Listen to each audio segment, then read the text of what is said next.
P T I ممنوعہ funding case میں نیب کی 2 رکنی ٹیم نے زمان پارک میں عمران خان کو طلبی کا نوٹس موصول کرا دیا ہے۔ مزید جانتے ہیں ڈان نیوز کے نمائندے عمر فاروق سے۔ عمر بتائیے گا عمران خان کو کب طلب کیا گیا ہے؟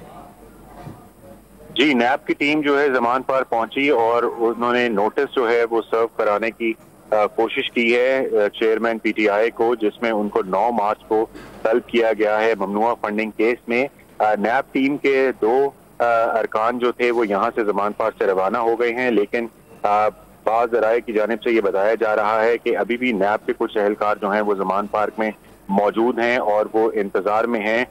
کہ عمران خان کی جانب سے کوئی جو نوٹس ہے یہ اس کو وصول کیا جائے، جو کہ وہ یہاں پر وصول کرانے کے لیے آئے ہیں اور یہ بتانے کے لیے آئے ہیں کہ نیب ان کو 9 مارچ کو ممنوعہ فنڈنگ کیس میں بلانا چاہتا ہے۔ اس حوالے سے جو ہے وہ پی ٹی آئی کی طرف سے تاحال کسی قسم کا کوئی ورژن